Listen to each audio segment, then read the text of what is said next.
Beautiful, elegant wedding cake is very easy to make and surprisingly economical. Wendy's going to help me show you how. The cakes are cooked when they feel springy to the touch, or a knife inserted in the centre comes out clean. Leave the cakes in the tins for a few minutes to cool a little, then turn each cake out of its tin onto a rack, remove any lining paper and leave them to cool completely while you make up the butter icing. With a sharp serrated knife, trim the top off each cake to make a flat surface. Divide the cake horizontally into 3 even layers. Spread the bottom layer with a little jam, and then with about 1/4 of the butter icing. Do the same for the next layer and pile it on top. Put the top layer in position, then cover the whole cake thinly with butter icing. Repeat all this layering for all 3 tiers of the cake. Dust the work surface with a little sieved icing sugar and knead the white icing until it's soft and ready to be rolled out. Roll out the icing, dusting the rolling pin with a little sieved icing sugar if it begins to stick, until it's big enough to cover the whole cake. Lift the icing onto the rolling pin and then unroll it over the cake. Smooth the top and sides with your hands, easing it round as you go. Then trim the excess from around the bottom edge. Keep the trimmings in a plastic bag or cling film to stop them drying out. To support the weight of the cakes above, the bottom 2 layers will need pieces of doweling put in. We've done 1 layer, and this is how you put them in.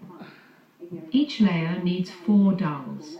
Push them into the cake and cut them off flush with pliers to the top of the cake. Space the 4 out evenly and in a place where they won't be seen under the next layer of cake. Spread each dowel with a little royal icing, then position the next cake on its board on top. To cover the board of the bottom cake, using some of the ribbon or a tape measure, measure all round the edge of the board, then make a sausage shape out of some of the white icing and roll it out to make a strip. Check the length, but it'll stretch quite a bit as you put it on. Then trim the strip to roughly the right width, overdoing it rather than risking it being too narrow. Dampen the edge of the cake board, then unroll the strip onto the board, easing it round as you go. Overlap the ends and cut through both layers, removing 2 excess pieces, leaving a neat join. Then trim the excess from all round the edge of the board.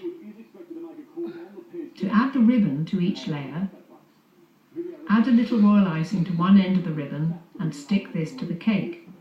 Overlap the other end and stick it with a little more icing.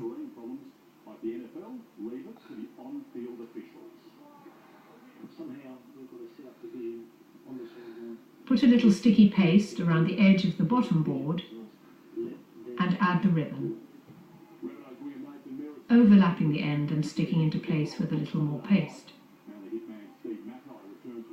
Pipe some scrolls onto each tier, adding little dots of icing at the end of each scroll and pushing a silver ball into each.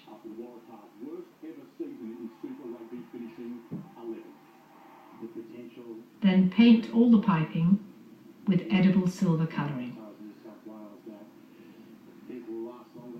Cut 2 ends for both bows and stick them first onto the side of the cake.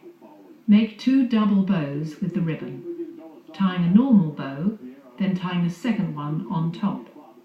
Stick the bows into position, then stick the bow onto the ends using royal icing. Then put some icing onto the back of the brooches and stick them in position, holding them in place until they're steady.